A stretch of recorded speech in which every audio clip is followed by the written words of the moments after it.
Batik merupakan identitas bagi bangsa Indonesia yang juga merupakan warisan dari leluhur. Industri batik di Indonesia saat ini masih didominasi oleh usaha kecil dan mikro, di mana hal ini penting untuk menjaga pertumbuhan ekonomi di Indonesia.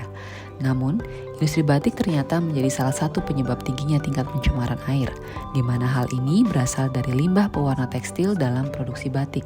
Mungkin kabar sedikit miris, sebuah anekdot pernah populer di Pekalongan, Jawa Tengah. Jika sungai di Pekalongan keruh dan berwarna, ini merupakan pertanda baik. Pencemaran bahkan terjadi di 5 sungai besar di sana.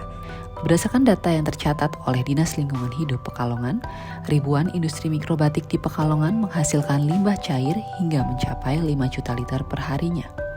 Melihat kondisi tersebut, pelaku usaha batik perlu mengambil peran dalam mengurangi tingkat pencemaran dengan melakukan usaha yang lebih ramah lingkungan. Salah satunya adalah dengan memproduksi batik menggunakan bahan pewarnaan dari alam. Dari sekitar 13.000 usaha kecil dan mikro dalam kerajinan seni batik di tanah air, hanya 1% usaha yang bertahan dalam menjaga tradisi pewarnaan khas Indonesia menggunakan warna alam. Oleh karena itu, kami dari kelompok 19 Immersion Semba 42 AMM UGM yang terdiri dari Yosep, Eka, Yuli, Morris, Adrian, dan Yudi memilih untuk mengeksplorasi batik pohon sebagai tempat pembelajaran kami dalam pemenuhan tugas Immersion FEB MM UGM, di mana batik pohon merupakan salah satu UKM yang menggunakan warna alam dalam proses produksinya sebagai upaya untuk mewujudkan industri batik yang ramah lingkungan. Batik pohon merupakan UMKM yang mulai dirintis sejak tahun 2010 oleh Bapak Suroso dan Ibu Chandra Diana yang berasal dari Pekalongan.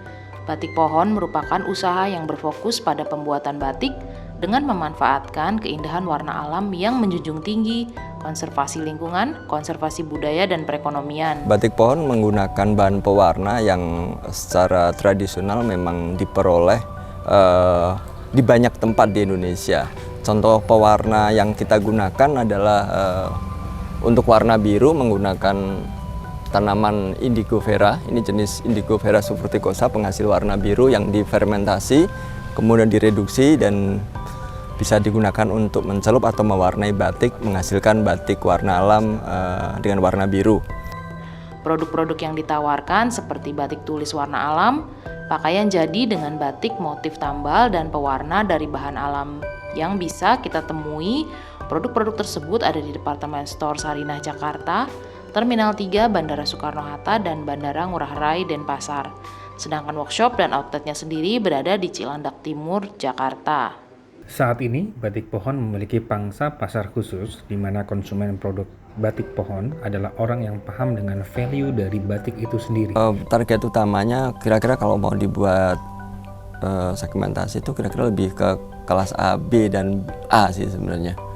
Itu yang utama, meskipun kadang-kadang di kelas yang lebih di bawah itu karena kecintaannya juga kadang-kadang menjadi market tambahan buat kami.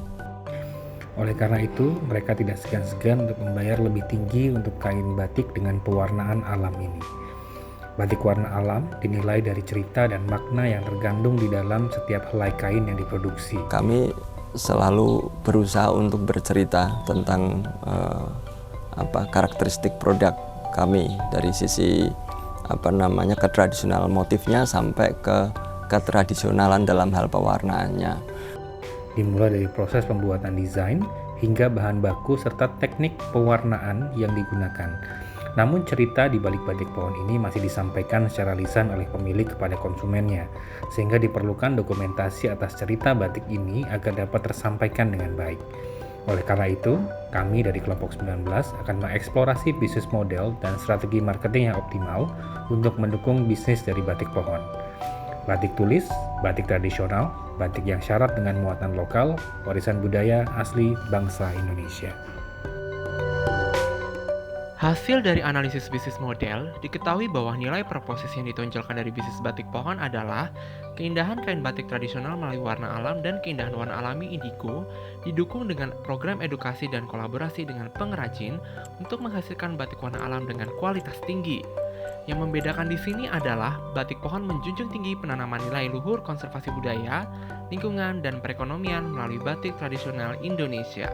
Melihat nilai proposisi yang ditawarkan dari bisnis model batik pohon, maka perlu dilakukan strategi khusus untuk meningkatkan daya tarik bisnis batik pohon. Segmen dari bisnis batik pohon adalah kelas sosioekonomi AB, baik pria maupun wanita yang tinggal di daerah perkotaan. Targetnya adalah pejabat atau istri pejabat, pecinta seni dengan daya beli tinggi, dan peminat pewarnaan kain dengan bahan alam. Positioningnya adalah batik dengan warna alami yang menonjolkan nilai-nilai konservasi budaya dan lingkungannya, didukung dengan adanya pemaknaan dari kain tersebut. Saat ini kain batik warna alam dengan nilai sosioekonomi tinggi bersaing dengan batik warna sintetis yang memiliki warna lebih cerah.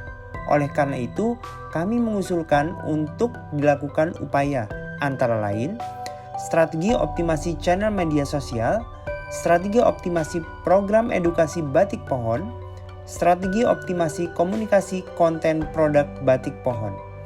Untuk optimasi channel media sosial, kami membuat website khusus cerita di balik batik pohon dan konten TikTok sebagai salah satu upaya peremajaan komunikasi batik pohon. Kemudian, kami membuat peremajaan program edukasi untuk batik pohon melalui beberapa paket yang ditawarkan. Kami juga mengadakan promosi melalui TikTok atau video singkat untuk disebar.